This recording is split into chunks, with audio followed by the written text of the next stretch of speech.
নমস্কার বন্ধুরা, আজকে যেটা বানাবো সেটা হচ্ছে পটল বাটা। তো পটলগুলোর চেহারাটা খুবই খারাপ দেখে আপনারা ভাববেন, কিন্তু পটলটা শুকিয়ে যাচ্ছিলো, কিন্তু খেতে সুন্দর হয়েছিল। হয়তো পটলটার চেহারাটা খারাপ, তো আমার কাছে 4-5টা পটল পড়েছিল। তো আমি বললাম এই পটলটা, যদিও পটলটা শুকিয়ে গেছে, কী করবো, তাহলে একটুখানি পটল বাটা করে দেখি হয় কি না, কীরকম হয় আর কি। তো 4-5টা পটলকে টুকরো টুকরো করে নিয়েছি, তাতে একটা কাঁচা লঙ্কা নিয়েছি আর 4-5 টুকরো রসুন, দেখতেই পেলেন ওইটুকু নিয়েছি। আর পরিমাণটা খুবই কম। আর সেটাকে আমি একটুখানি মিক্সিতে ঘুরিয়ে নিয়েছি, সঙ্গে একটুখানি নুন দিয়েছিলাম। মিক্সিতে ঘোরানোর সময় নুনটা এখানে দেখাই যাচ্ছে, মানে নুনটা পরে দিয়েছি, তো নুনটা ঠিকমতো নিয়ে হয়নি। যাই হোক, এটাকে আমি নুনটা দিয়ে মাখিয়ে নিলাম। এবারে একটা বাটিতে ঢেলে নিলাম।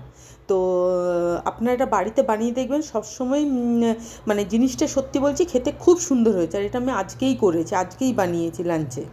তো এটা এটা দিয়েছি। এর মধ্যে দিয়ে দিলাম, কড়াই দিলাম একটুখানি সর্ষের তেল, দিয়ে তার সাথে দিলাম একটা শুকনো লঙ্কা, একটুখানি কালো জিরে দিয়েছি। আর এটার মধ্যে কালো সর্ষেও দিতে পারেন। দেওয়ার পর এটাকে আমি তেলে দিয়ে দিয়েছি। এর মধ্যে দিয়ে দিলাম একটুখানি নুন, কেননা আগে আমি একটুখানি নুন দিয়েছিলাম, একটুখানি নুন দিলাম, একটুখানি হলুদ দিলাম, আর ব্যালেন্স করার জন্য দিয়েছি একটুখানি চিনি। বেশি কোনো জিনিস লাগে না একদম, আর গরম ভাতের সাথে খুব সুন্দর লাগে খেতে। আপনারা বানিয়ে দেখতে পারেন, আশা করি আপনাদেরও ভালো লাগবে। হয়ে গেল। এটাকে ভালো করে ভাজা ভাজা করতে হবে। যত ভাজা ভাজা করবেন, কালারটা দেখবেন চেঞ্জ হয়ে গেছে। দেখুন কালারটা চেঞ্জ হয়ে গেছে, আর পটলের যে কাঁচা গন্ধ সেটাও আর থাকবে না।